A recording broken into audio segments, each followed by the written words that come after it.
This is all new to me, folks. I'm new to perennials. So these snapdragons, first year I've grown them, and I've got to say that the asters have been beautiful. They obviously like this soil very much.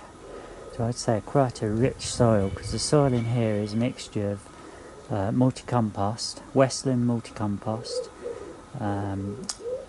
organic manure and some topsoil. And as you can see, just look at that, beautiful.